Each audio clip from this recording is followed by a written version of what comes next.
Hello, everybody, and welcome back to another week here at the Damage Report with me, Johnny Rolla, and our special guest appearing this week only, host of the Bitchuation Room, Francesca Fiorentini, and her dragon. Hi, hey everybody, how's it going? If you were listening as a podcast, I am an adorable dragon made by High Anxiety Dragon Girl. That is an awesome, awesome dragon. So cool. I love the little white mohawk. I know. That's awesome. No, I love it. No, we have very such Bernie. It is actually. I wonder if that's what it is. Anyway, thank you, glad High to have Anxiety you here. Girl. Yeah. How was the Bitchuation Room yesterday? How'd that go? Oh, it was amazing. Thank you for asking. We had Kim Kelly, who just wrote a new book called Fight Like Hell: The Untold History of American Labor, and looking at all these like awesome sort of women, people of color, the disabled, like all the sort of usually more marginalized communities and stories that have like made waves in American labor history. So please check that out.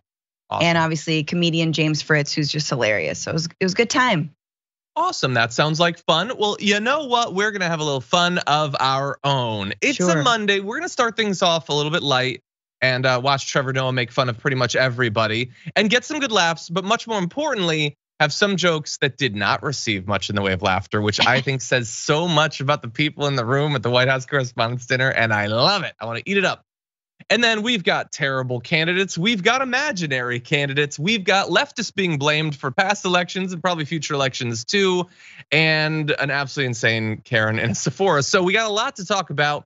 I need everyone to buckle up, hold on to your butts, and also if you wouldn't mind hitting the like button so that people know we're live, that would be great. You can send us comments, tweets, super chats, and all that. And we'll respond as we go. Early heads up, the fun will continue after our full program because every Monday for our YouTube members, we make a top 10 list, sometimes political, sometimes not. This one's a political one, arguably. We're going to be giving our evidence behind our list of the top 10 dumbest politicians. So that's going to be a lot of fun. When they're sending their politicians, they're not sending their best, you'll find. But anyway, with all that said, Franny, you ready to start this thing off? Let's do it. Let's do it. Let's start with this, in fact.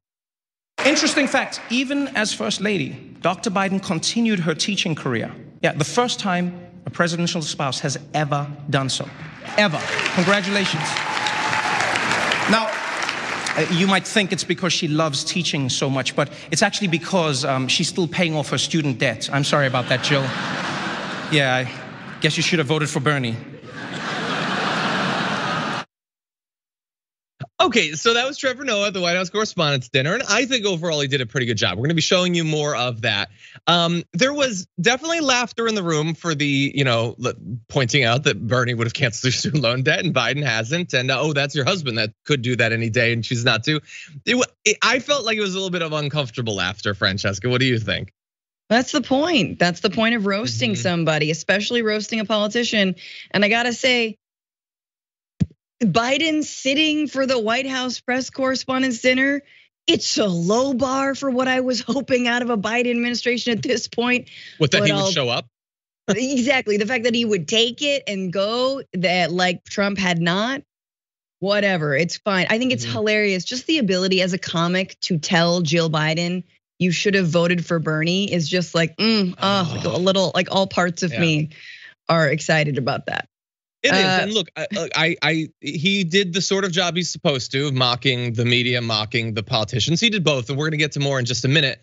But that joke, I think, summarizes for a lot of people what makes them uncomfortable about this. Not Trevor Noah specifically, but that he's doing the best he can. He can't cancel student loan debt. Trevor Noah can't, sign an executive order. But like, all he gets to do is make a joke about how, like, sitting at that table is a guy who could do a massive amount of help to literally millions of people. And maybe he will, but for now, he's just choosing not to. He could do it, he just won't do it. And so like, it's comedy is all you have as a weapon in that, but the stakes are so real for so many people and everyone else in the room, the people that would prefer that those jokes not be made because they wanted Biden to get elected. I don't know, it's uncomfortable that they side with so much like casual obstruction of very necessary government help. Well, they weren't laughing because a lot of them probably don't have student debt. A lot of them are making millions and millions of dollars. Not everybody, obviously, who was in that room. But I think you understand that obviously the White House Press Correspondents Dinner is elites on elites. And so it's just sort of like elites making fun, light jabs at one another. And so it is fun to see the stuff you and I would laugh at. And if that room were full of like real people, that we would laugh at a lot of different things. I mean, and also there's a little bit of like a lowest common denominator, like the easiest, the dumbest jokes got the biggest laugh. Like he opened with like, I'm gonna be doing some jokes tonight. And everyone's like, bah, that's funny, because he is. He's a comedian. We're like, all right, you guys. Yeah. Well, now I know why you don't have enough comedy on your news channels, because you don't actually understand it.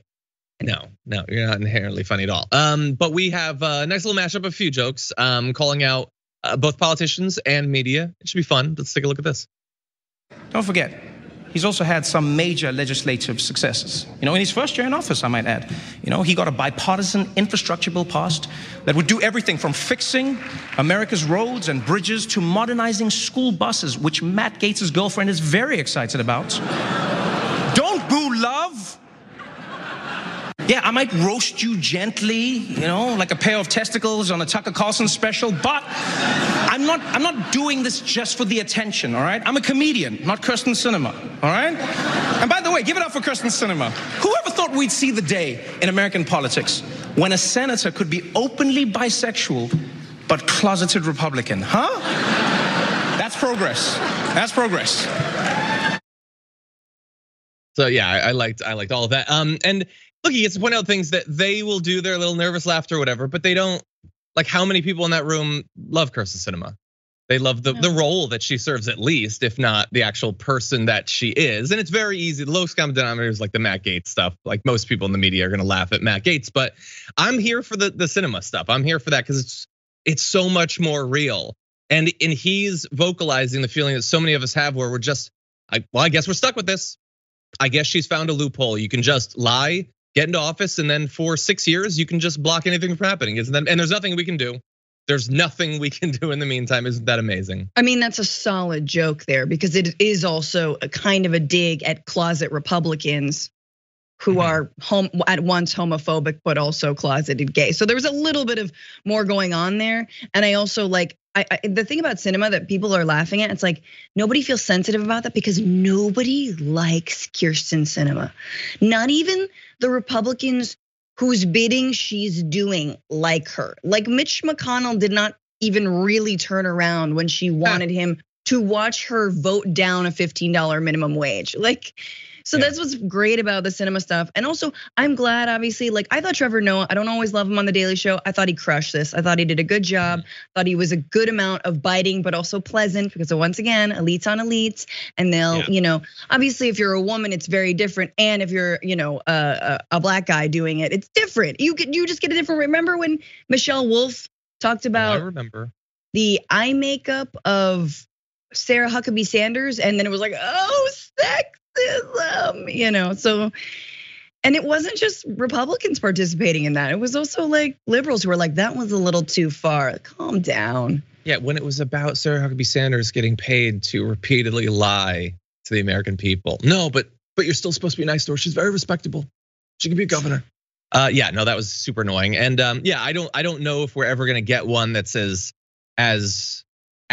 honest as Michelle Wolf, but I thought that he did a good job. Again, I'm not like, I don't watch The Daily Show generally or anything like that, but I thought he did a good job in not just making it the easy stuff, the attacking Sean Hannity or whatever. There was plenty of that. And maybe or back to Trump, like making it not just focus on Trump, I thought was like, it's like, oh, that's what the Democrats aren't doing, is focusing on the new problems, not just Trump. So and focusing on the problems that are of their own creation. Not listening to James Carville to don't tell me what Biden hasn't done. No, tell me what Biden has done. Tell everyone what Biden hasn't done. Maybe he'll do it. Probably not. But that's our best chance, is if we focus on what he hasn't done.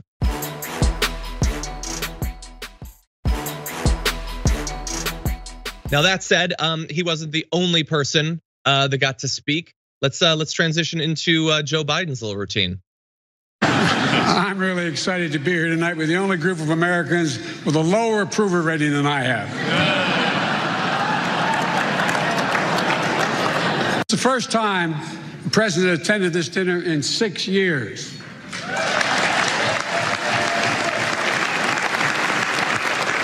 understandable. We had a horrible plague followed by 2 years of COVID. We're here to show the country that we're getting through this pandemic.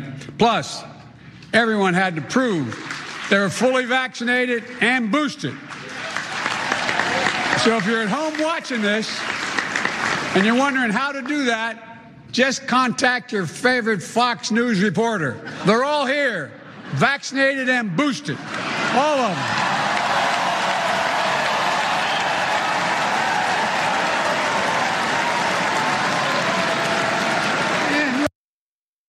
I think a lot of people noticed the Peter Doocy look there, and this was Skittle Skeet did the best summary of that look to camera.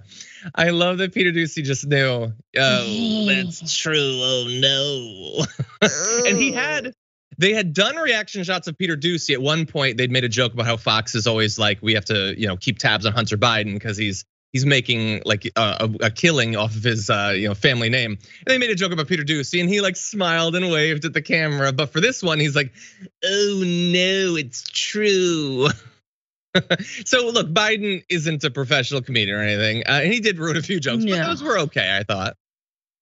They were okay. Like I actually, to be honest with you, I'm happy he just landed some of them. Like Biden is notorious for when he's trying to be funny off the cuff, it's like, oh no, grandpa anecdote coming up. All right, here we go. And and then it's just, 10 minutes later, you reach the point. So I salute him for being able to land some of those. I think we could have used a corn pop joke. And I also think that Peter Doocy, go harder on him, because you guys have had a little tussle and everyone in that room knows it, that you called him a stupid SOB. And so I just feel like, lean into that a little. Yeah, 100%. Yeah, he did okay. He's not like, I remember Obama back in the day had some pretty good ones. He's a little bit better able to sell it, but Biden did what he can. But I want to turn back to Trevor Noah briefly, because there was a couple parts that I have not been able to find on video. But again, the little jokes about like Sean Hannity and stuff, those are funny, or Tucker Carlson, the ball tanning or everything. But like these are people in the media that have a massive obligation. They get great perks. They get to go to these parties. A lot of them make a ton of money, not the actual reporters, but the people who get to go on TV do. And so we should expect a lot of them. So he talked about them and also about their obligations. So this first quote, he says, "I love the New York Times, I really do. You guys are the best. You do some of the most accurate, precise reporting in news. You never fail to write down exactly whatever the police have given you to say. Really powerful. Is it just me, or does the New York Times keep blaming bail reform on crimes that had nothing to do with bail reform? I'm half expecting to open your newspaper and see a headline, Mets blow 4-run lead due to changes in state bail laws." And that's real. They do just, and it's not just the New York Times, obviously. The vast majority of both video as well as print news just takes those press releases from the cops. And the problem has only become really crystallized, really transparent recently because of footage that people take on their phones. We know multiple high-profile cases, including George Floyd. Initially, the press release that goes to the media and is uncritically reported is 100% a lie about what actually happened. Yeah, and there doesn't seem to be a lot of learning on the part of the media. Maybe because they like having that close relationship with the cops. Maybe they need the connections. I don't know. That joke did not get a laugh in the room, gonna be real, but it would have, again, if normal people had been there who understand just how biased the media is in favor of cops, how much propaganda they spin. And they also probably didn't laugh because they felt touched. They felt, oh my God, but we're the New York Times. But you have, even people like Ezra Klein, like formerly of Vox, who's like obsessed with crime stats, obsessed with surges in crime, and like any little bump in a surge in crime after like decades of a downturn in any violent crime. Now after the pandemic, you've got a little bump in certain areas, and it's like, oh no, call in all the dogs. And it's all just bolstering someone like Eric Adams, like pro-cop agenda. So I'm glad he said that. I love when jokes are actually sometimes just for the person telling them and a few people who get it. Like that shows a little bit like, I'm just not here to crowd please. Yeah, it's like, and the other people that it's there are not the ones in the room, really. Yes. Anyway, there was one other, and this is part of his closing comments. He says, honestly, ask yourself this question. If Russian journalists who are losing their livelihoods, as you were talking about, Steve, and their freedom for daring to report on what their government is doing, if they had the freedom to write any words, to show any stories, or to ask any questions, if they had basically what you have, would they be using it the same way that you do? Ask yourself that question every day, because you have one of the most important roles in the world. And obviously, they wouldn't be using it in any of these ways. Probably, I don't know. Maybe they would be co-opted by the money and the glitz and the access and all that too eventually. But no, it's, sometimes they do good work in the media. Like if you define that really broadly, sometimes New York Times or the LA Times or maybe CNN will have a documentary series or whatever. But for the most part, no, probably not. Probably not. As people always say, when was the last time you saw someone who makes minimum wage on CNN? Honestly, so. Final thoughts? I mean, in terms of like, I just had a labor reporter on, Kim Kelly, and like she does not get asked by mainstream news outlets to cover, you might have Chris Smalls on to talk about the Amazon labor union, but that'd be it. You know what I mean? Just give us one face, one leader, and then we won't talk about anything. We won't talk about striking coal miners. We won't talk about any of that other stuff. And I think Trevor Noah could have gone a little bit harder on the fact that like every single, like Politico, I think this week had a piece out that was like, the glamour and glitz of covering the White House is suddenly gone. It's a little boring around here. And it's just like, oh, boo effing who? Like, just then leave. Exactly. Then leave. Oh, you have to actually do your job, and it's not just salacious, weird reporting about some new angle of corruption from the Trump administration. Just do your job. Talk about issues then. And like, if you think it's boring, well then find a way to frame it so that people do pay attention. That's what we do here on the show. That's what you do it every single damn day. Yeah, and by the way, the news is not just about what's happening. It's not just about Trump, like, having a bizarre stream of consciousness on his way to the helicopter. If Biden isn't saying crazy things, good. Those are, in a very real sense, a distraction, intentional or not. So talk about what's not happening at the White House, which is everything. Nothing is actually happening there. That itself is news, since he has a duty to lead and he's made specific promises. Cover that. Anyway, with that said, we're gonna take our first break. We come back. Another accusation of sexual assault against a candidate. We're gonna break that down and a lot more after this.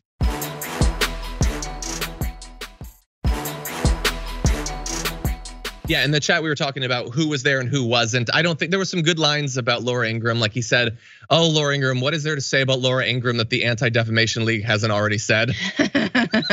Which is good. I don't think she was there. No, I think that was Trevor Noah.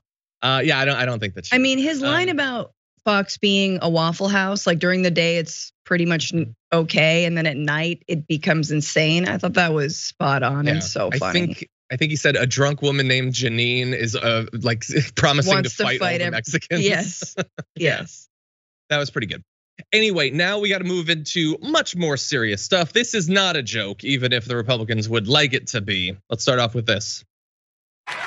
We're gonna take sex education out of the schools and putting it back in the homes where it belongs.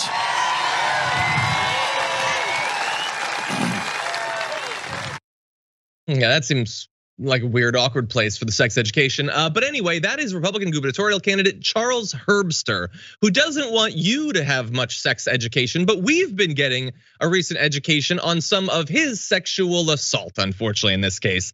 He has been facing accusations from multiple women. Over the weekend, a second woman has come forward and talked about the experience she had with Charles Herbster, who I will remind you has been endorsed by Donald Trump and who was defended by Donald Trump after the second woman came out with her experience. This is Elizabeth Todson. She alleges that she had been sexually groped by Herbster back in 2019 and said her experience had been thoroughly described in previous reporting by the Nebraska Examiner. So we know of some of the experiences of women who are as yet still anonymous. So we had known about what had happened to her. Now she is identifying herself. After all that came out, they have the rally. Trump's there. He calls Herbster a very good man who has been maligned. Trump says Herbster was innocent of what he called despicable charges and says, I defend people when I know they're good. A lot of people, they look at you and say, you don't have to do it, sir. I defend my friends. So he's told he doesn't need to defend this guy, but he has so much in common with him in terms of the assaults that I guess he feels he must. But it wasn't just Trump at the rally who was defending him. They had like a priest or something who decided to defend this guy in a really awful way. Take a look at this. This is a man of God. And we cannot even imagine what he's going through. This is bigger than just a governorship. This is a good man. This man, the things that have been said against him are ripping him at the soul. Okay, so the only person whose soul is being ripped is him. The accusations, and you can see that he's taking them very seriously because he got his head bowed. And they're not worried about the soul ripping that a politician, a person in a position of authority who is trusted, is going around sexually assaulting women in his own party. See him as a potential mentor, someone who it's important for them to know and work with, a colleague. Instead, he's apparently a predator, and he goes and violates multiple women. And when they come out knowing that they risk losing their political career to accuse a man, in this case of their own party, of doing this, they're maligned publicly by religious figures, by the former president of the United States, Francesca. It is disgusting. I mean, and it's the Brett Kavanaugh playbook. You know, if someone accuses you of sexual assault, just cry big old crocodile tears, and you'll probably get away with it if you are wealthy and powerful and a white man. Sad to say, and it's true. And no other example of that could be truer than Donald Trump himself. And I think it is, you know, for as far back in the rearview mirror as sometimes it feels the Me Too movement is, it's not. And I think we have to thank Donald Trump's election for a lot of women saying enough is enough. We cannot now elect an accused rapist to the highest office. And I'm gonna say something. You know what? I think it's time. I think it is time. And I think that's what spurred it. So it's funny how this awful man can do that, but it also is funny the way the Republican Party, this is not obviously their first predator. I mean, we remember the way Betsy DeVos basically turned like any kind of investigation into college campus rape on its head and tried to vindicate those who had been accused of campus rape, right? As if that's the problem. No, the problem on college campuses is that there's way too many false accusations of rape. We all know that, right? Everyone knows that. Statistically, that is true. And I am being completely facetious. So it's like a gut punch when you remember this is a party that not just sweeps under the rug. This is a party that celebrates, that actually defends the predators. And you want that dude in your home telling you about sex ed? Yeah. No, thank you. And that all their media will rally to defend these people. I mean, like, you know, we should perhaps be more specific. So this is Charles Herbster.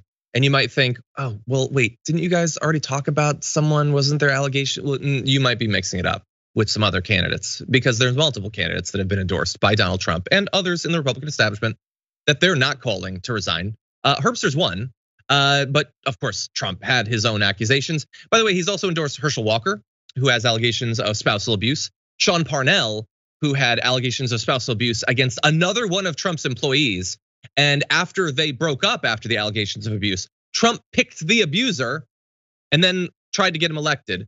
And Roy Moore as well, he stuck with him. So, but honestly, at this point, it would be very difficult to imagine a candidate who could have as many allegations of sexual assault and harassment as Donald Trump did. They will always be at a lower level than him, a horrendous amount of just flagrant years of harassment and assault and all that. But like, it's not just that he ran, he did win and they've stuck with him. Why would we expect them to have higher standards for any of the others? They just don't care. By the way, we showed you the polls last week, literally asking Republican voters, is X an issue for you for a candidate? And for things as broad as homophobic comments, anti-Semitic comments, spousal abuse, it's not as big of a problem as it is for Republicans. This is not Francesca and I speculating. This is not a hypothesis about what will play. They say it to pollsters. It doesn't bother me that much if they are known for having beaten their wives and girlfriends. Yeah. Or in this case, sexual assault. I don't remember if they asked about that specifically, but you're seeing it right now. Herbster is still a candidate. There are 8 women who have accused him. the two that have come forward so far are women of his own party who have a lot to lose. And so they will do the Kavanaugh playbook. They'll say, well, these women are just trying to get famous, just trying to make a name for themselves. No, they stand to lose everything in terms of their career in accusing Herbster of this. But they're still doing it, Francesca, and it's not having any effect. I mean, for me, it makes me think of the reckoning that is coming with young Republicans who, like, I believe are misguided and deluded and probably just assumed the politics of their parents and are fairly well off. However, I've met a few young Republican women and you're like, babe, you deserve more. You know what I mean? And like, oh, I'm not gonna work with you on your pro-life agenda or your anti-choice agenda. But don't you see that like the Republican Party has been completely like running roughshod over women's rights, even when it comes to these kinds of issues? Don't you see how like immoral, ungodly, if you will, it is to do something like this? This is the party that is now passing legislation that says it is illegal to get an abortion, even in instances of rape. And I was just looking up the other day, in many states, a rapist can claim paternity and like have custody over that child. So like, what are we talking about here? So it is not, look, it's not on me. I can't stomach that kind of coalition building. But I would say to all of us to like understand that there is a bridge to be made with young Republican women and Republican women more generally, because they've been facing a crossroads, which is either go along with a misogynist party and shut up, or have a minimal amount of autonomy and sovereignty, and so like, I don't know. I hope, literally, this is one of those moments where I'm like, I actually do want a better Republican Party with more women in leadership. A lot of them are like Marjorie Taylor Greene sort of animatronic meme lords, and who are just sort of crazy for the sake of it.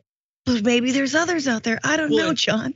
And look, like I try to imagine if I was like a 19-year-old conservative woman and I was thinking about getting into politics or whatever, who are your role models? Like even just on the female side, like, is it someone like Marjorie Greene who just, I think it was yesterday, said that there shouldn't be like a living wage or any aid for childcare because then women won't feel they need to get married because they'll have married the government?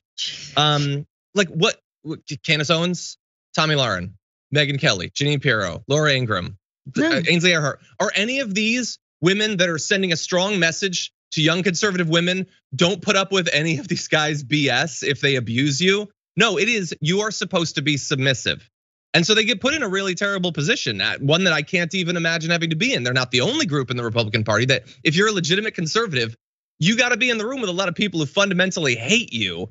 But this is what it is like, and can you be shocked with all of what they say about feminism and about men and what makes men strong and everything? They're producing men like this. And you have like your best chance of making it as a Republican woman is to be an even more out front, aggressive supporter of this. Yes. Those are the sorts of women that do well, like the Marjorie Greenes and the Lauren Boeberts. Yes, not the Liz Cheneys, right? You can't, no, that can't be your role model. You're not going anywhere with that. No, if you point it out, you are gone. That's it. Yes. Or what's her face from the Five? It's been so long now. Like I literally can't remember her name because she's been gone for so long. She was a brunette. She's on the Five. They throw them down the memory chute. She was popular. Kimberly Guilfoyle? No, it wasn't Kimberly Guilfoyle. I cannot believe that I'm blanking on her name. But she was on the Five and I think got outnumbered. And she made an accusation. Where's she been? For like 4 or 5 years. Yeah. That's it. You're done.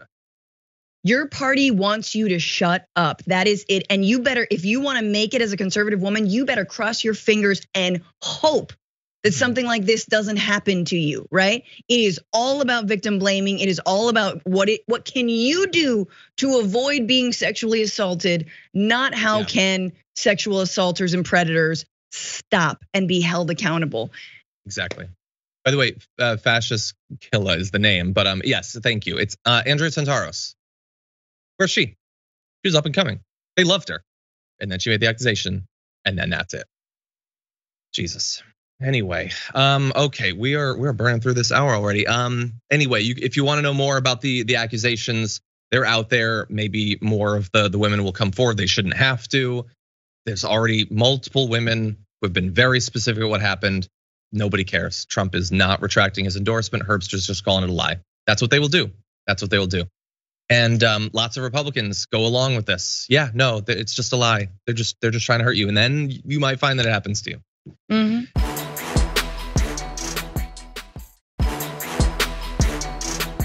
With that said, let's move to even more ridiculous endorsements. Take a look at this. That's what they're waiting for. They're waiting for one race. You know, we've endorsed Dr. Oz. We've endorsed JP, right? JD Mandell, and he's doing great. They're all doing good. I don't even know what to make of it. JD Mandell. Where am I? What day is it? That is Donald Trump talking about a guy that not only, I almost said JD Mandel. JD Vance is his name. Like, he's endorsed him a couple months ago. He's already appeared with him before. Can't remember his name. Just out there. He got Dr. Oz. He might or might not think that he's a wizard, but he remembers the name Dr. Oz. But with JP Mandel, he has no idea, Francesca. If you're Vance, what do you do with that? Do you even care at this point? Just one sad little tear in the shower. Like, I worked so hard. He worked so hard. He worked so hard to throw his former self / his little subconscious under the bus. Took down all the mirrors in his home. You wrote a hillbilly elegy. Damn it.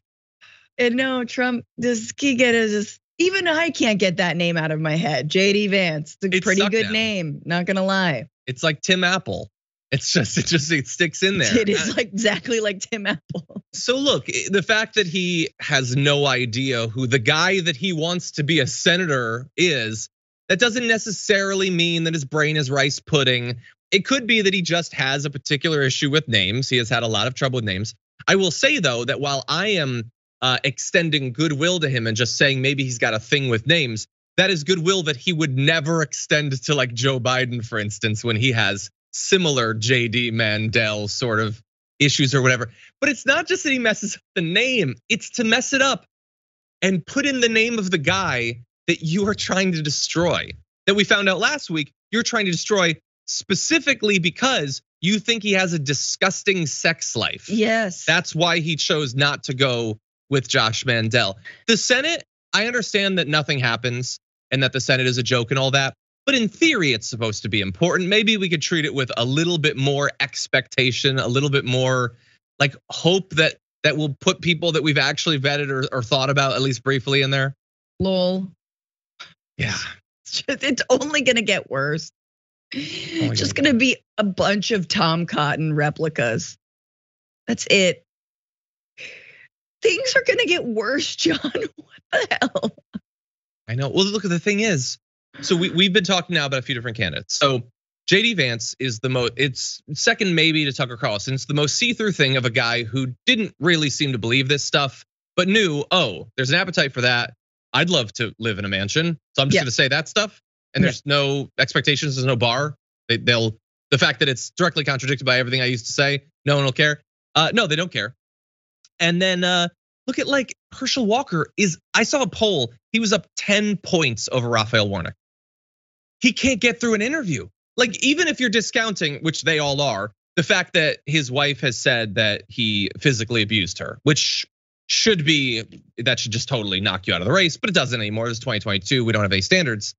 He clearly isn't prepared to be a senator, a position of great responsibility, but he's leading. And I expect that if JD Vance does become the nominee, he is, I think, the prohibitive favorite. There's no standards anymore for any of these positions, and it's at least a 6-year position. We know that there's a massive incumbency advantage. And so we could be stuck with this guy for literally decades as he cosplays an insane MAGA guy. Anyway, by the way, little super fast update on the one that he did know. Dr. Oz has been dropped by Columbia. Columbia's Irving Medical Center no longer lists his personal page on its website. And so I know a group of physicians had written to them saying that he had a disdain for science and evidence-based medicine, so they shouldn't ruin their reputation by being affiliated with him anymore. And apparently that might be working. Maybe it's having some consequences.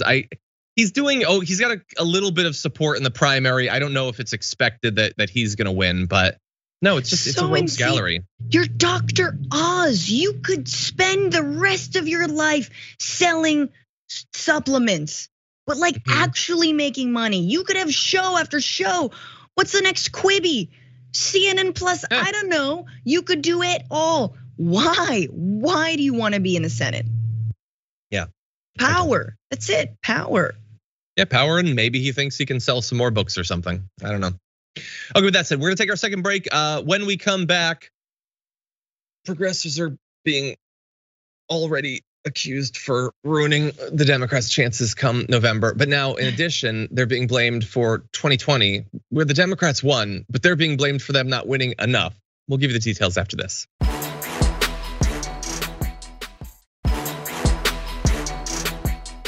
Okay, with that said, we're gonna move into some more news, starting with this.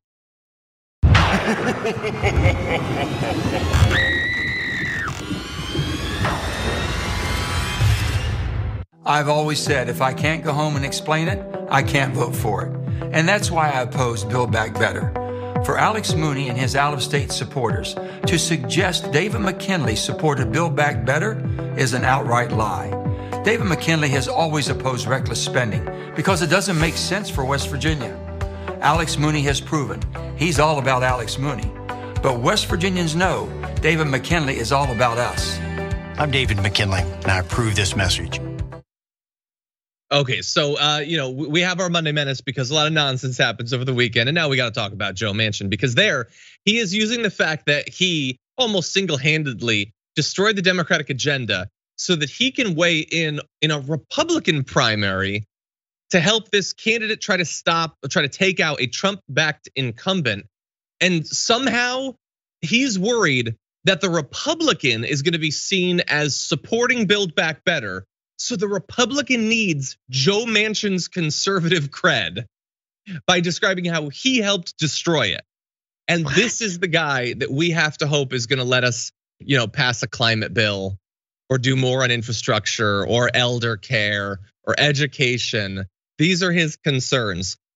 It's just, he's so powerful. He's so powerful, Francesca. It's real frustrated. I mean, it doesn't have to make sense to anyone but Joe Manchin's pocket. That's it. It's just his bank account. Is it growing? Did I get money for this endorsement? Tight. I don't care. Like, he's not actually playing for the other team. He's just playing for Team Manchin. And that is make the most amount of money in whatever life he's got left. And rob the people of West Virginia. Yeah. And the rest of us and the world, and then along the way, of course. And look, he also continues the cover story for why he was against it. That if I can't explain it, I won't vote for it. I'm not going to do reckless spending. Like, it was paid for. It's paid for. He knows that he's paid for. And now if you can't explain it, you dumb. You're dumb. There's a case to be made that he is in fact dumb, but smart when it comes to his own finances. He's done quite well for himself, and he's continuing a life path that's gonna see him be ever richer. But he said there that it wasn't paid for. We know that it was paid for. There were gonna be tax increases on the wealthy, which he likes to pretend, by the way, sometimes he's in favor of. He came out just a couple of weeks ago and said, I would be in favor of raising the corporate tax rate, not to what it was at before Trump, to be clear, but several points higher. And then that allows Kirsten Sinema to then tag in, because this is a WWE performance that they're doing, to shoot it down and to stop it from happening. But anyway, we've occasionally gotten little updates throughout the year, and we always do what we think is our obligation to cover what might happen. So he'll come out and say, I'm in favor of an independent climate bill or whatever. Like, he wants to do $500 million or something for climate. It's all BS, man. This is what the game is. He wants influence on the right. That's what he's selling. We gotta get rid of him. Yes. We need a good candidate to go against him. I understand that the obstacles to that are absolutely massive. And again, it's similar to what we were talking about earlier with Sinema. You just get stuck with these people that don't represent their constituents. Remember, we were talking about how badly dental care was needed in his state, the number of people who've lost teeth because they don't have insurance coverage. Is he talking about that? No, he's off doing fundraisers with big Trump donors. He did that a couple weeks ago. Now he's weighing in more in those primaries than the primaries on our side. It's just ridiculous. And his approval ratings really haven't taken a hit in Not West like Virginia. cinemas have. Not like cinemas have, absolutely. And obviously that's the nature of that state, right? It's definitely more of a red state. But again, that's sort of where you're like, I don't know, somebody run against. I don't know, or like, but again, it being a red state, that to me is not a good enough explanation. He is directly standing against aid to conservatives. This isn't like, come on, Joe Manchin, let us put up a massive AOC statue in your state. Oh, he stopped it. No, this is like stuff that is bread and butter economic issues. He is hurting them. He's hurting their infrastructure.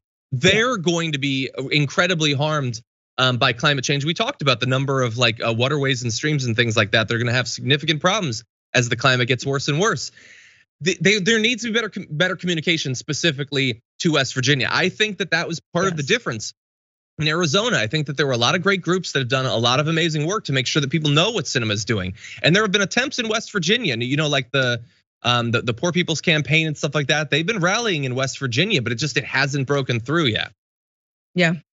No, anyway, at the grassroots, there's a lot of great organizations, but yeah. Yeah, exactly. They're trying. I don't begrudge them. It's certainly a challenge. Now, at the same time, as we have these massive obstacles to anything getting done, we're gonna get blamed. Us on the left for future losses. We're already responsible. Did you know for what's gonna happen this November, even though our entire thing during Biden's administration has been, you have to deliver on your promises. What part of people can see that you're not doing anything? Do you not understand? We're also being blamed for earlier stuff. So apparently, during heated backroom discussions following the 2020 election, South Carolina Representative Jim Clyburn blamed progressives for nearly destroying the Democratic Party's House majority. This is according to a book that's coming out soon. So anyway, he was the House Majority Whip since 2019, previously chair of the House Democratic Conference from 2006 to 2007. So he's influential. He's been a member of the leadership and everything. He said that they had basically, in inspiring racialized voting backlash, they had risked losing races that should have been easily won. Look, I would argue that the only reason that Biden was able to squeak by in that relatively narrow election was that progressive pressure caused him to present himself in a far more progressive way than is actually merited by what he planned to do. It was still close despite that, but they're always blamed.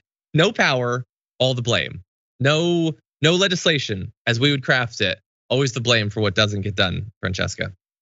I mean, pay attention to what Clyburn is saying and how he's saying it, right? This is a black leader in the Democratic Party basically saying, stop making this about race. You made it too much about race and you're alienating white people. This is the same line that you could hear a Republican say. This is the centrist line.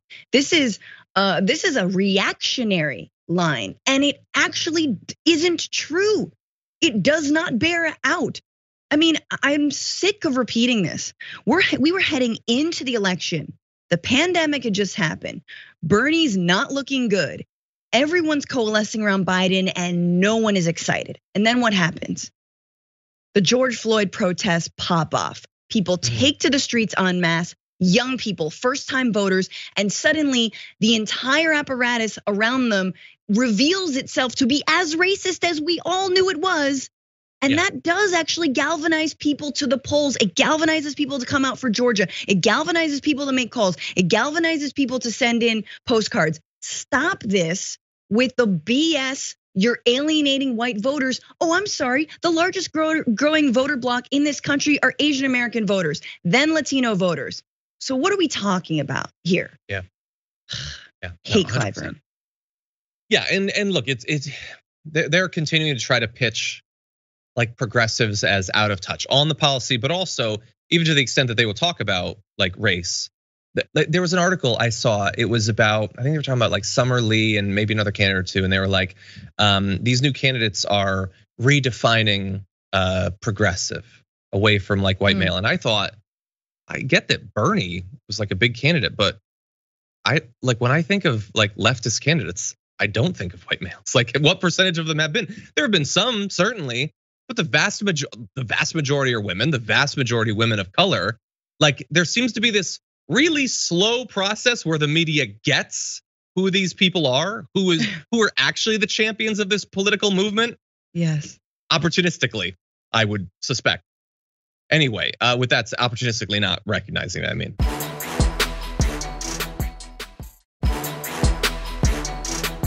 We do have to get to one more story with what remains of this hour, so let's jump into this. The option to use active duty forces in a law enforcement role should only be used as a matter of last resort and only in the most urgent and dire of situations. We are not in one of those situations now. I do not support invoking the Insurrection Act. That is the former Secretary of Defense, Mark Esper, back in, I believe it was June 3rd of 2020. There had been calls from Republicans to send the military into the streets to put down the George Floyd protesters, and he was against that. Not everyone in the administration was, though. And in fact, he reveals in an upcoming book, because what we do in American politics is we sit on incredibly vital information until we can personally profit from it. That it's coming out May 10th.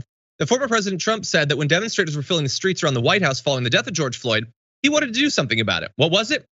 Can't you just shoot them? Just shoot them in the legs or something. That's what he said to his Secretary of Defense.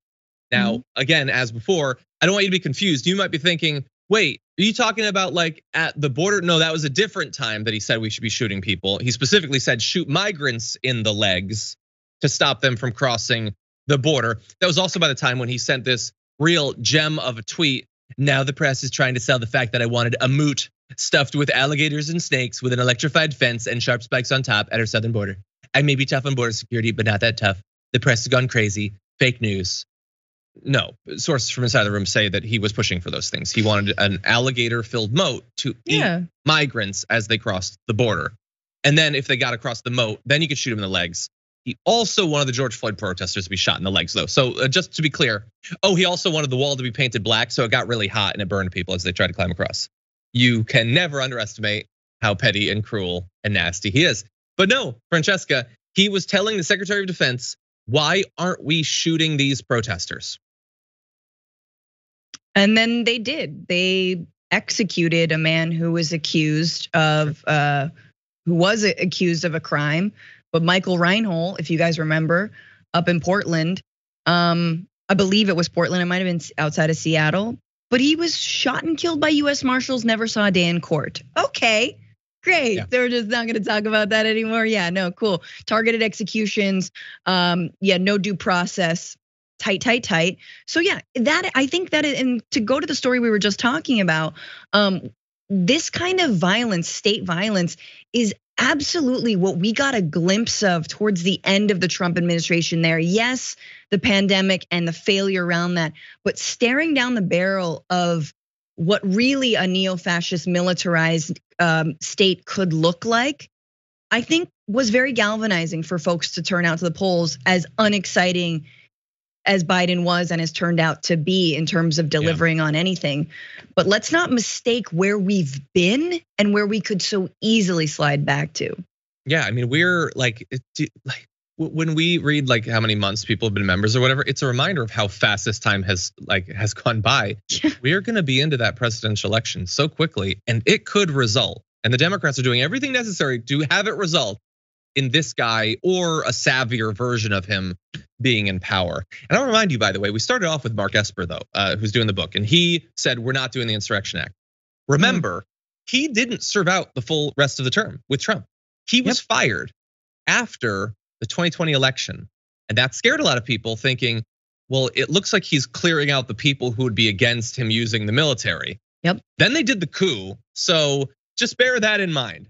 Like he can identify the people who are true believers, team players, and who aren't. Super fast. And his acting Secretary of Defense actually also didn't deploy the National Guard, because he was also worried that Trump would use them against Capitol Police. Exactly. The martial law, according to Marjorie Greene. Anyway, with that said, we are done with our hour. If you're on the podcast or linear platforms, thank you so much for watching. But if you're on the members app, Twitch or YouTube, we do have more coming, so don't go anywhere. We'll be right back.